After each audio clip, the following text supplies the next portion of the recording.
Hello everyone, আমি রিয়াঙ্কা। আশা করি class 12-এর সবাই আমি অলরেডি মনে রেখেছো যে লেসন নাম্বার 2 এর কিন্তু 2.1 এর পোর্শন আমি পুরোপুরি খাতায় কিন্তু এভাবে নোট ডাউন করে তোমাদের এভরিথিং যা যা ইম্পর্টেন্ট ছিল সমস্ত কিছু দেখিয়ে দিয়েছি। তো যারা যারা এখনও দেখোনি তারা চটপট ডিসক্রিপশন বক্সে লিঙ্ক আছে, ওখান থেকেই দেখে নিও। তো চলো আজকের এই ভিডিওতে আমরা 2.2 থেকে স্টার্ট করতে চলেছি। পৌষ্টিকগ্রন্থির ভিতরে সবথেকে ভিতরে রয়েছে পাচক রস, এবং পাচক রসে বেশ কিছু কিন্তু পাচক গ্রন্থি রয়েছে। তাও কী কী পাচক গ্রন্থি রূপে কাজ করে থাকে? লালা গ্রন্থি, পাক গ্রন্থি, অগ্ন্যাশয়, আন্ত্রিক গ্রন্থি আর যকৃৎ।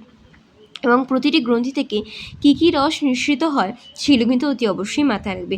আর এই যে নিঃসৃত রসগুলো হয় এগুলোই কিন্তু খাবার ডাইজেস্ট করতে সবথেকে বেশি ইম্পর্টেন্ট আর প্রাইমারি রোল কিন্তু প্লে করে থাকে। তো এগুলোকে কিন্তু পাচক রস বলা হয়। যেমন দেখো লালা গ্রন্থি, সেখান থেকে লালা রস নিঃসৃত হয়। পাক গ্রন্থি থেকে পাক রস এবং হচ্ছে গিয়ে বা গ্যাস্ট্রিক রস নিঃসৃত হয়। অগ্ন্যাশয় থেকে অগ্ন্যাশয় রস, আন্ত্রিক থেকে আন্ত্রিক রস এবং যকৃৎ থেকে কিন্তু পিত্তরস নিঃসৃত হয়ে থাকে। তো লক্ষ্য করো, যেগুলো মেনলি দেখে রাখার জিনিস সেগুলো হচ্ছে লালা রস, এবং লালা রসের মধ্যে এটি যে বেসিক্যালি যে সামান্য অম্লধর্মী প্রকৃতির হয়ে থাকে। নেক্সট দেখো উপাদানের মধ্যে জৈব উপাদানে এটার মধ্যে মানে লালা রসের মধ্যে কোন কোন উৎসেচক বর্তমান সেটা কিন্তু অতি অবশ্যই দেখে রাখতে হবে। যেখানে কিন্তু এতগুলো উৎসেচকের মধ্যে টায়ালিন বা স্যালাইভারি অ্যামাইলেজ এবং মল্টেজ এই দুটোর নাম কিন্তু খুবই গুরুত্বপূর্ণ। এই দুটোই কিন্তু আমাদের মুখগহ্বরেতে বা মুখবিবরেতে কিন্তু সেদ্ধ শ্বেতসারকে যে কী বলে বা পরিপাক করতে যে স্টার্ট করে সেটা কিন্তু টায়ালিন আর মল্টেজই কিন্তু স্টার্ট করে থাকে বেসিক্যালি। তো এগুলো কিন্তু খুবই গুরুত্বপূর্ণ কাজের মধ্যে। যেমন জেনে রাখা দরকারি 4 নম্বরের পয়েন্টটা, যে মুখগহ্বরের ভিতরে কী এমন থাকে যার জন্য আমাদের মুখগহ্বরে ব্যাকটেরিয়া জন্মাতে পারে না। এটা আমি খাতাতে নোটসেও লিখেছিলাম, তো যারা দেখোনি তারা চটপট ভিডিও থেকে দেখে নিও। নেক্সট দেখো পাচকের যে কাজ, তার মধ্যে টায়ালিন বেসিক্যালি কোন জিনিসগুলোই কিসে ভাঙছে সেটা কিন্তু জেনে রাখা খুব দরকার। যেমন দেখো টায়ালিন সেদ্ধ শ্বেতসার এবং গ্লাইকোজেনকে কিন্তু মল্টেজ আর গ্লুকোজে কিন্তু কনভার্সন করতে সাহায্য করে থাকে। নেক্সট দেখো এরপর হচ্ছে মল্টোজ কিন্তু হচ্ছে মল্টোজকে ভাঙে দুটো গ্লুকোজে। ওকে, আচ্ছা কোনটা ভেঙে কিসে কনভার্ট হয় এগুলোও কিন্তু আমরা 11-এ পড়েছিলাম, যে মল্টোজকে ভাঙলে গ্লুকোজ 2 অণু পরিমাণ হচ্ছে গ্লুকোজ তৈরি হয়। এগুলো কিন্তু আমরা 11-এ কিন্তু পড়েছি। আচ্ছা নেক্সট দেখো জলসাম্য নিয়ন্ত্রণ, যে তৃষ্ণার অনুভূতি পেতে বা জলসাম্য নিয়ন্ত্রণে সাহায্য করে। আচ্ছা এরপর দেখো জীবাণুনাশক ক্রিয়া, খুব গুরুত্বপূর্ণ নাম, এটাও কিন্তু খাতায় নোটসে লিখিয়েছিলাম, যে লালারসের মধ্যে উপস্থিত উৎসেচকের নাম যা কিন্তু জীবাণুকে ধ্বংস করতে সাহায্য করে তা হলো কি লাইসোজাইম, খুবই ইম্পর্টেন্ট। এরপর নেক্সট পোর্শন লক্ষ্য করো, বাফার ক্রিয়া, এই যে অবস্থান রয়েছে যে পিএইচ কত মেনটেন প্রসম রাখতে সাহায্য করে, এগুলো কিন্তু অতি অবশ্যই দেখে রাখতে হবে। নেক্সট দেখো চলে এসেছে কি পাকস্থলীর রস বা গ্যাস্ট্রিক জুস, জিনিসটা কি সেটা দেখে রাখতে হবে। মাথায় কিন্তু রাখতে হবে পাকস্থলীর ভেতর যেহেতু HCl থাকে তার জন্য এটা কিন্তু আম্লিক প্রকৃতির হয়ে থাকে। আর পাকস্থলীর ভেতর কিন্তু মিউকাস, সাবমিউকাস এরকম অনেক স্তর থাকে, এবং পার্টিকুলারলি যে মিউকাস স্তর থাকে সেখানে কিছু গ্রন্থি থাকে, সেখান থেকে যে নিঃসৃত অম্লধর্মী তরল সেটাকে কিন্তু আমরা পাকরস বা ইংলিশে সেটাকে আমরা কিন্তু গ্যাস্ট্রিক জুস বলে থাকছি। এরপর দেখো উপাদানে কিন্তু দেখো অজৈব পদার্থর ভেতরে যে বললাম হাইড্রোক্লোরিক অ্যাসিড, এই যে মুক্ত হাইড্রোক্লোরিক অ্যাসিড কিন্তু থাকে। ঠিক আছে, আর জৈব পদার্থ রূপে দেখে নাও কোন কোন উৎসেচক বর্তমান থাকে। আচ্ছা এখানে টোটাল 5 প্রকৃতির মানে 7 প্রকৃতির কিন্তু অনেকগুলো প্রকৃতির মানে এখানে উৎসেচককে কিন্তু মেনশন করা আছে। কিন্তু এগুলোর ভেতর কিন্তু পেপসিন, প্যারাপেপসিন, রেনিন এই 3টে নাম কিন্তু খুবই গুরুত্বপূর্ণ। অতি অবশ্যই কিন্তু পেপসিন এটা কিন্তু মাথায় রাখতে হবে, যেটা কিন্তু আমাদের পাকস্থলীতে থাকে পাকরস হিসেবে। নেক্সট লক্ষ্য করো আমরা, আচ্ছা বাই দ্য ওয়ে এখানে আমি জানিয়ে রাখি আমি কিন্তু এখানে সাঁতরার বই থেকে ফলো আপ করাচ্ছি। যদি কারো ছায়া বা প্রান্তিক থেকে থাকে তারাও কিন্তু সেখান থেকে দাগ দিয়ে নিতে পারো। আচ্ছা আর এটাও জানিয়ে রাখি যে সাঁতরা হওয়ার পর কিন্তু আমি ছায়া এবং প্রান্তিক থেকেও কিন্তু আমি তোমাদের টুকটাক পয়েন্ট করাবো, তো সেগুলো কিন্তু তোমরা স্টে টিউন থাকো। আচ্ছা দেখো পেজ নাম্বার 46-এ যেটা জেনে রাখা দরকার, পাকস্থলীর রসে পাকস্থলীর ভেতরেতে কোন কোন প্রকৃতির কোষ থাকে। প্যারাইটাল বা অক্সিনোটিক কোষ, যেখান থেকে কিন্তু HCl খরিত হয়, আমরা আগের ভিডিওতে বলেছিলাম। এরপর দেখো চিফ কোষ থাকে, এছাড়া কিন্তু মিউকাস নিঃসরণকারী কোষ, এবং যেখান থেকে মিউকাস নিঃসৃত হয়ে থাকে। এখানে হাইড্রোক্লোরিক অ্যাসিডটা বেসিক্যালি দেখে রাখবে যে কোন কোষ থেকে এটি পাকস্থলীর কোন অংশ থেকে এটি ক্ষরণ হয়ে থাকে। এরপর পেপসিন থেকে যেটা দেখে রাখবে সেটা হচ্ছে যে পেপসিন ওটা কী করে হচ্ছে কাজ করছে, মানে এইচসিএলকে যে এইচসিএলের উপস্থিতিতে পেপসিনোজেনকে যে বিক্রিয়া করলে পেপসিন পাওয়া যায়, এই সমস্ত জিনিসগুলো কিন্তু দেখে রাখা দরকার। এবং গ্যাস্ট্রিক মিউসিন এবং রেনিন, এই দুটোর নাম কিন্তু অতি অবশ্যই দেখে রাখবেন। আচ্ছা, ক্যাসেলস ইন্ট্রিনসিক ফ্যাক্টর, এই জিনিসটা হচ্ছে গিয়ে কোন অঙ্গাণুতে বর্তমান থাকে, এভাবেও কিন্তু কোশ্চেন আসে। এটা কিন্তু পাকস্থলীতে বর্তমানে কী কাজে হেল্প করে, এটা কিন্তু খাদ্যের ভিটামিন B12 কিন্তু শোষণে সাহায্য করে। এগুলো সব খাতায় নোটসে লেখানো আছে, কিন্তু দেখে নিও। নেক্সট দেখো পাকস্থলীর রসের কাজ। আমরা কি জানি, পাকস্থলীতে কিন্তু বেসিক্যালি প্রোটিন আর ফ্যাটেরই পরিপাক হয়ে থাকে পেসিন এবং লাইপেজ নামক উৎসেচক দ্বারা। এবং দেখো লালারসে উপস্থিত যে টালিন উৎসেচক রয়েছে, সেটা কিন্তু আমাদের কী করে, লালারস মানে হচ্ছে আমাদের মুখবিবরে কিন্তু অ্যামাইলেজকে কিন্তু মানে যে সেদ্ধ শ্বেতসার কিন্তু পরিপাক করতে সাহায্য করে থাকে। ঠিক আছে, এইভাবে প্রত্যেকটা জিনিস থাকা আমি তোমাদের কাছে রিপ্রেজেন্ট করছি। এই সেলের ভিতরে যেমন কী কাজ, জীবাণু ধ্বংস করতে সাহায্য করে, প্রোটিনকে নমনীয় করে থাকে। এই ছোটোখাটো জিনিসগুলো কিন্তু দেখে রাখা খুবই দরকার। ঠিক আছে, পেপসিনের ক্রিয়া মানে প্রোটিনকে কী করে ভেঙে পেপটনে কনভার্সন করছে, এই পোর্শনগুলো একটু দেখে রাখবে। বলতে পারছি। নেক্সট দেখো, নেক্সট পেজ যদি চলে যাই আমরা, দেখো 47 পেজ। 47 পেজে যাওয়ার ফার্স্টে দেখে রাখবে ইনফোপিডিয়া কাইম। আমি আগের দিন কিন্তু খাতায় যেটা লিখিয়েছিলাম সবাই মনে করে দেখো, কাইম, কাইল আর বোলাস, এই তিনটে পোর্শন কিন্তু খুবই গুরুত্বপূর্ণ, তোমাদের পরীক্ষার জন্য অতি অবশ্যই কিন্তু দেখে রাখবে। আচ্ছা, নেক্সট দেখো, নেক্সট যদি চলে আসি ক্যালসিয়াম ক্যালসিয়াম, যেটা কিন্তু দুগ্ধ প্রোটিনের জমাট বাঁধা রূপের নাম, এটা কিন্তু দেখে রাখবে। নেক্সট গ্যাস্ট্রিক লাইপেজ, এটা কিন্তু হচ্ছে স্নেহ পদার্থকে বিশ্লিষ্ট করে থাকে, এটা কিন্তু দেখে রাখবে। লাইপেজ, লাইপেজ থাকা মানে সেটা অতি অবশ্যই কিন্তু ফ্যাটকে কিন্তু ভাঙবে, কিসে কিসে, ফ্যাটি অ্যাসিড এবং গ্লিসারলে। ওকে, এরপর দেখো লাইসোজাইম। লাইসোজাইম, যেটা কিন্তু পাকস্থলীতে কিন্তু কার্বোহাইড্রেট কিন্তু কোনো পাচন কিন্তু হয় না, এটা কিন্তু দেখে রাখতে হবে। আচ্ছা, গ্যাস্ট্রিক মিউসিন তো তোমাদের দেখালাম। আচ্ছা, নেক্সট দেখো হচ্ছে পাকস্থলী। আচ্ছা, পাকস্থলী যে অর্ধপাচিত খাদ্যবস্তু তাকে যে কাইম বলা হয়, এটা কিন্তু অতি অবশ্যই দেখে রাখবেন। আচ্ছা, নেক্সট দেখো অগ্নাশয় রস, মানে অগ্নাশয় গ্রন্থি থেকে যে নিঃসৃত হয়ে থাকে তরল পদার্থ, যেটা সামান্য ক্ষারীয় প্রকৃতির হয়ে থাকে, এটাকে কিন্তু আমরা অগ্নাশয় রস বলে থাকি। এই জৈব উপাদানের মধ্যে মাথায় রাখতে হবে। আচ্ছা, ক্ষুদ্রান্ত বা হচ্ছে সরি অগ্নাশয় যে পার্ট, সেখানে কিন্তু হচ্ছে গিয়ে শর্করা, প্রোটিন এবং ফ্যাট তিনটেই পরিপাককারী কিন্তু কী কী উৎসেচক নিঃসৃত হয় সেগুলো দেখে রাখতে হবে। যেমন শর্করা পরিপাককারী হিসেবে কিন্তু এখানে অ্যামাইলেজ কাজ করে। প্রোটিন পরিপাককারী এখানে ট্রিপসিন, কাইমোট্রিপসিন, এই দুটো কিন্তু মেইনলি কাজ করে থাকে। আর স্নেহ পদার্থ হিসেবে অগ্নাশয় লাইপেজ কিন্তু কাজ করে থাকে। নেক্সট লক্ষ্য করো পেজ নাম্বার 48, অগ্ন্যাশয় রাশির কী কী কাজ। আচ্ছা, কাজের মধ্যে সবার ফার্স্টে বলে রাখি, ট্রিপসিনের নাম বললাম খুবই উল্লেখযোগ্য, সেটা হচ্ছে ট্রিপসিনোজেনকে যে ট্রিপসিনে কনভার্সন করা হয়ে থাকে সেটা দেখে নেবে, মানে কোনটা কিসে কনভার্সন হচ্ছে জাস্ট সেইটুকু দাগ দেবে। দেখো আমি যেটুকু দাগ দিয়েছি, তোমাদের তো এমসিকিউ পরীক্ষা, বেসিক্যালি ডিটেলসে তোমরা পড়লেও কিন্তু কোনটা কিসে কনভার্সন হচ্ছে এই ধরনের 1 নম্বরের প্রশ্ন কিন্তু বেশি করে দেখে রাখার কিন্তু চেষ্টা করবে। আচ্ছা, নেক্সট দেখো চলে এসে আন্তরিক রস, মানে হচ্ছে ক্ষুদ্রান্ত যে মিউকাস স্তর রয়েছে সেখানে দেখো অসংখ্য গ্রন্থি থেকে যে নিঃসৃত ক্ষারীয় তরল, সেটাকে আমরা আন্তরিক রস বলছি। সেটা কিন্তু ক্ষুদ্রান্তে মিউকাস স্তর থেকে কিন্তু নিঃসৃত হয়, এটা কিন্তু মাথায় রাখতে হবে। এবং প্রকৃতিটা কিন্তু ক্ষারীয় প্রকৃতির হয়ে থাকে। আচ্ছা, মাথায় রাখতে হবে ক্ষুদ্রান্ত কিন্তু এমন জায়গা, সেখানে কিন্তু প্রোটিন, শর্করা, ফ্যাট তিনটেই কিন্তু পরিপাককারী বিভিন্ন রকমের উৎসেচক কিন্তু কাজ করে থাকে। উৎসেচকগুলোর নাম দেখে রাখবে। স্পেসিফিক্যালি ফ্যাট পরিপাককারী উৎসেচক লাইপেজের নাম অতি অবশ্যই দেখে রাখবে, এবং সাথে মিউসিন হলো। আচ্ছা, আন্তরিক রসের মধ্যে আচ্ছা মনে রাখবে যে কারণের সময় পড়েছিলাম, ক্ষুদ্রান্তের মধ্যে কিন্তু কিডস অফ লিভার কোন এবং কিন্তু ব্রুনার্ডের গ্ল্যান্ড কিন্তু অতি অবশ্যই থাকে, যেখানে ব্রুনার্ডের গ্ল্যান্ড কিন্তু মিউকাস করণ করে থাকে হলো।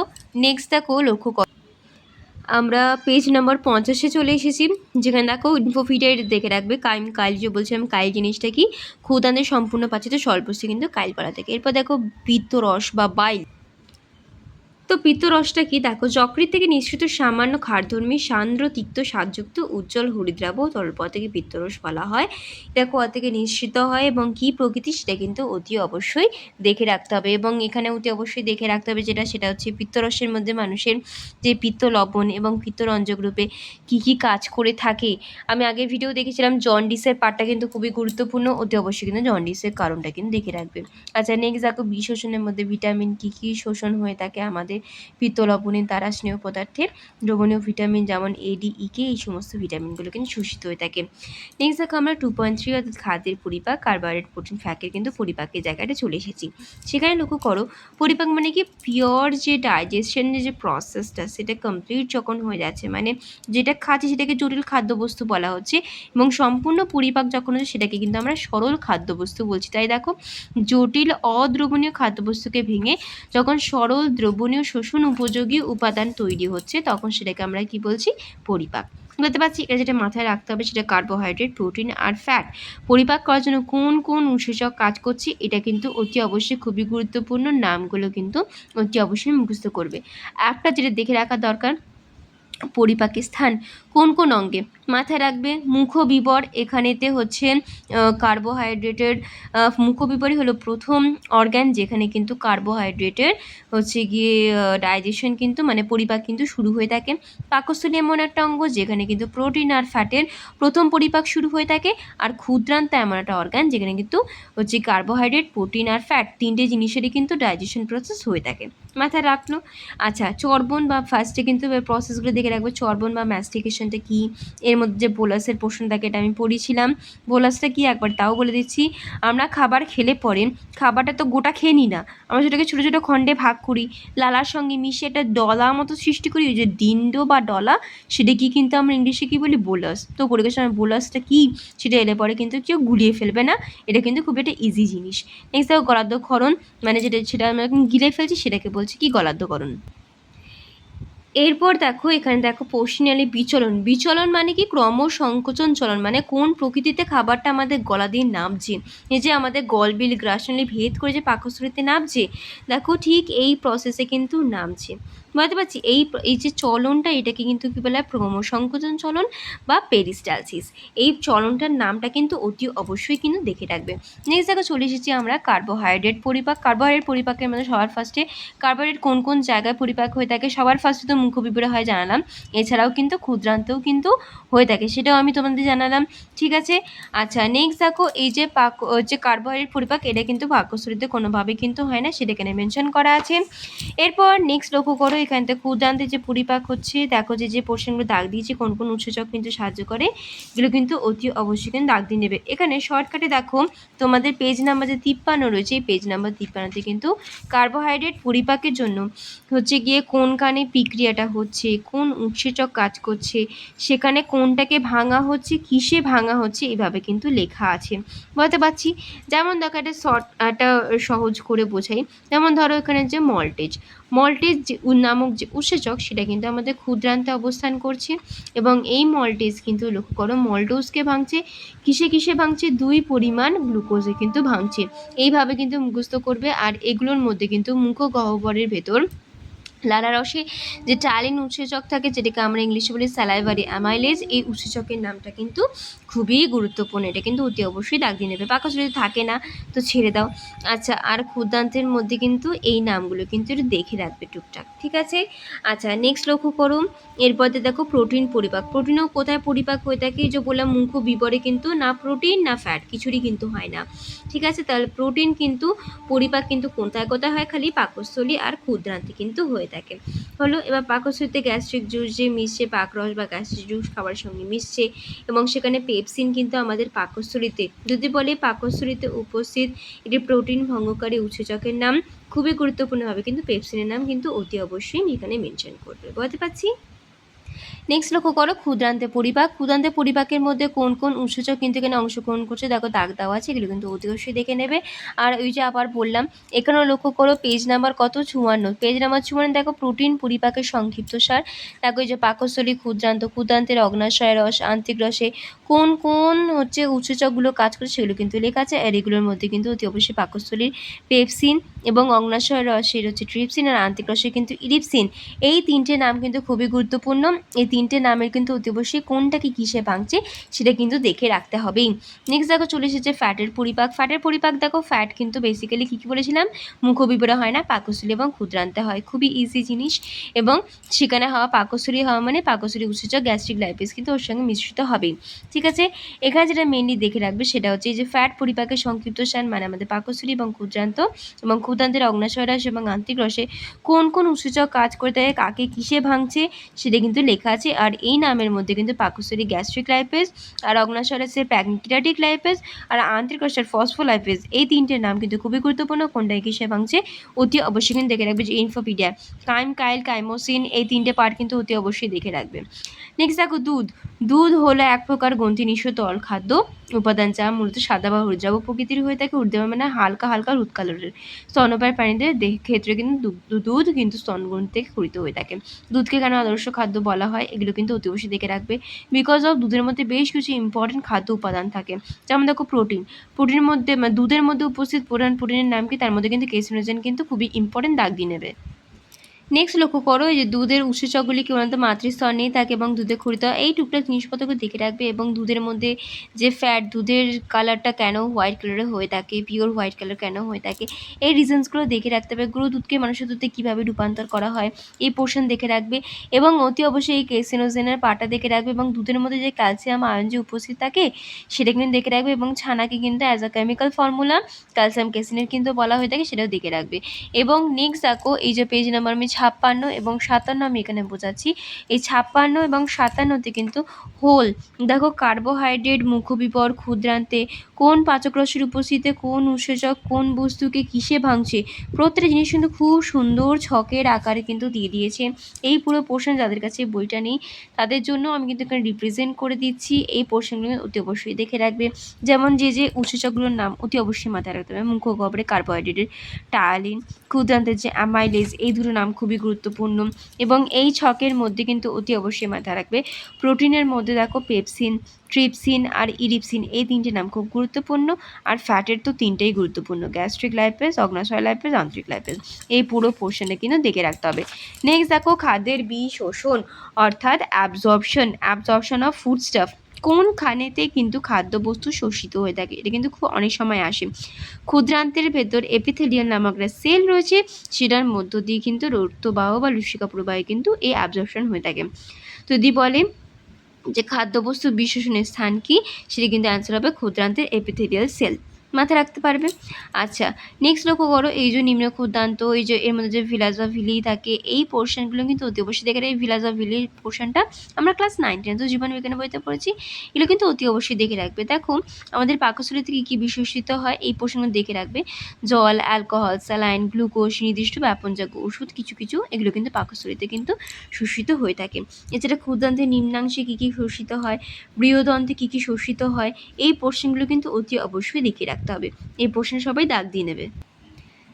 নেক্সট পেজে লক্ষ্য করো, দেখো বিশেষণের সঙ্গে সম্পর্কিত বিভিন্ন ভৌত প্রক্রিয়া। ভৌত প্রক্রিয়ার মধ্যে এমন লক্ষ্য করবে এখানে জলের যে চাপ ক্ষুদ্রান্ত এপিথেলিয়াল সেলের মধ্যে যে কাজ করে থাকে, এই যে যেগুলো দাগ দেওয়া আছে এগুলো টুকটাক দিয়ে রাখবেন। যেটা মেনলি দেখে রাখা নিষ্ক্রিয় এবং সক্রিয় পরিবহন অতি অবশ্যই দেখে রাখতে হবে। মাথায় রাখতে হবে সক্রিয় পরিবহন মানে কিন্তু সেখানে অতি অবশ্যই এটিপির কিন্তু গুরুত্বপূর্ণ একটা ভূমিকা রয়েছে। নেক্সট কার্বোহাইড্রেটের বিশোষণ মানে কার্বোহাইড্রেট কোথায় কিন্তু অবজর্ভ হয়ে থাকে এবং সেখানে কিন্তু Na+ আর এবং Cl+ যে পাম্প হিসেবে কাজ করে থাকে। সেখানে একটা বাহক প্রোটিনের নাম কি, সিম্পোর্টস, বাহক প্রোটিন সিম্পোর্টস নামে পরিচিত। ফ্লোরিসিন নামে একটা পদার্থের পরিবহনে কিন্তু প্রতিবন্ধক রূপে কাজ করতে। এই ছোটো ছোটো জিনিসপত্রগুলো কিন্তু টুকটাক দেখে রাখবে। এবং আরেকটা জিনিস জেনে রাখা সেটা হচ্ছে গ্লুকোজ কিন্তু সম্পূর্ণভাবে ক্ষুদ্রান্তের কোন অর্গানে কিন্তু বিশোষিত হয়, সেটা কিন্তু জেজুনাম। এই জিনিসগুলো কিন্তু দেখে রাখবে। বিশোষণের স্থান গ্লুকোজ, প্রোটিন, ফ্যাট তিনটেরই কোন কোন জায়গায় হয় এগুলো কিন্তু মাথায় রাখবে। গ্লুকোজ কিন্তু ক্ষুদ্রান্তের জেজুনামে, বলতে পারছি। নেক্সট দেখো প্রোটিনের যে বিশেষণ, সেখানে কিন্তু ভিটামিন B6 এবং Mn2+ কিন্তু অতি অবশ্যই কিন্তু গুরুত্বপূর্ণ স্থান দখল করে থাকে। এবং প্রোটিনে কিন্তু বিশেষণের স্থান হচ্ছে কোথায়, ক্ষুদ্রান্তে জেজুনাম। এটাও কিন্তু ক্ষুদ্রান্তে জেজুনাম, এটাও কিন্তু ক্ষুদ্রান্তে জেজুনাম। তাহলে মাথায় রাখবে কার্বোহাইড্রেট প্রোটিন দুটোই কিন্তু আমাদের জেজুনামে কিন্তু বিশোষিত হয়ে থাকে, বলতে পারছি। নেক্সট পেজে লক্ষ্য করো ফ্যাটের বিশোষণ কোনখানে থাকে, ওইটা আমরা কার্বোহাইড্রেট আর প্রোটিনের ক্ষেত্রে দেখলাম জেজুনামে হয় দুটোই। আর এক্ষেত্রে কিন্তু ক্ষুদ্রান্তের ডিওডিনাম আর জেজুনাম, এই দুটো অর্গানিক কিন্তু স্নেহ বস্তুর মানে ফ্যাটের কিন্তু অ্যাবজর্পশন হয়ে থাকে। নেক্সট দেখো জলের অ্যাবজর্পশন কোথায় কোথায় থেকে, মাথায় রাখবে কিন্তু পাকস্থলীতে কিন্তু খুব কম পরিমাণে জল অ্যাবজর্ব হয়ে থাকে। কিন্তু জল যে অ্যাবজর্ব হচ্ছে তার প্রধান স্থান কিন্তু বেসিক্যালি হয় কোথায়, ক্ষুদ্রান্তেতে। আর বৃহদন্ত দেখো যেটুকু অবশিষ্ট জল পড়ে থাকে সেটুকু বৃহদন্তে হচ্ছে শোষণ করে নিয়ে যেটুকু অপাচ্য খাদ্যবস্তু সেটাই তখন কিন্তু কঠিন মলে কনভার্ট হয়ে যায়, বলতে পারলাম। আর এটা মাথায় রাখবে পরিপাক নালীর সব অংশে কিন্তু নিষ্ক্রিয় পরিবহন পদ্ধতিতে কিন্তু জল বিশোষিত হয়। আচ্ছা নেক্সট চেক পয়েন্টে সলভ করি দেখ একবারটি। মানবদেহের সবচেয়ে বড় গ্রন্থির নাম কি, যকৃৎ। খুবই ইম্পর্টেন্ট একটা কোশ্চেন, ভেরি ভেরি ইম্পর্টেন্ট। আর ক্ষুদ্রান্তে ভিলাইয়ের প্রধান কাজ হলো শোষণ তলের বৃদ্ধি ঘটানো, এটাও কিন্তু খুবই গুরুত্বপূর্ণ, দেখো ডাবল স্টার কিন্তু দেওয়া আছে। এরপর নেক্সট দেখো বিভিন্ন খাদ্যবস্তুর পরিপাকলব্ধ ও অন্যান্য পদার্থের বিশেষণের সারবদ্ধ একটা সারাংশ। এখানে কিন্তু বেসিক্যালি দেখলে গেল যেমন জলের বেশিরভাগ অংশ ক্ষুদ্রান্তে শোষিত হয়ে থাকে এবং অ্যালকোহল, স্যালাইন, গ্লুকোজ, বাপনযোগ্য ওষুধ এগুলো কিন্তু সব পাকস্থলীতে বিশোষিত হয়ে থাকে। এই লিস্টগুলো কিন্তু যাদের কাছে নেই তারা কিন্তু খাতায় অতি অবশ্যই কিন্তু নোটস হিসেবেও লিখে নিতে পারো। যেমন দেখো, একক শর্করা, অ্যামাইনো অ্যাসিড এই দুটো কিন্তু নিম্ন ক্ষুদ্রান্তে শোষিত হয় এবং ফ্যাটি অ্যাসিড, কোলেস্টেরল, মনোগ্লিসারাইড এগুলো কিন্তু সবকটা কিন্তু ডিওডিনাম এবং ঊর্ধ্বজেনামে কিন্তু শোষিত হয়ে থাকে। এই পোর্শনগুলো অতি অবশ্যই কিন্তু দেখে রাখবে। ঠিক আছে, নেক্সট যে আমি ভিডিও করব সেখানে অতি অবশ্যই আমি এখানে ইম্পর্টেন্ট টার্মস থেকে শুরু করে অ্যাক্টিভিটি সলভিং ওগুলো নিয়ে কিন্তু আমি আলোচনা করব। তো চটপট নেক্সট ভিডিও পাওয়ার জন্য আমাকে কিন্তু সাবস্ক্রাইব করে ফেলো, যাতে নেক্সট ভিডিও আমি তোমাদের দিতে যাতে সিলেবাসটা তাড়াতাড়ি কমপ্লিট করে দিতে পারি এবং চটপট তোমরা ভিডিও পেয়ে যেতে পারো। আর ভিডিও ভালো লাগলে আমাকে লাইক করো, তোমাদের অনেক অনেক ভালোবাসা পাচ্ছি আমি অলরেডি। তো সবাইকে খুবই ভালোবাসা এতটা সাপোর্ট করার জন্য। আর কার কোনো ডাউট থেকে থাকলে অতি অবশ্যই কমেন্ট করে আমাকে জানিয়ে আমি তোমাদের সমস্ত ডাউট সলভ করার চেষ্টা করব। তো সবার প্রতি খুব ভালোবাসা। Thank you so very much.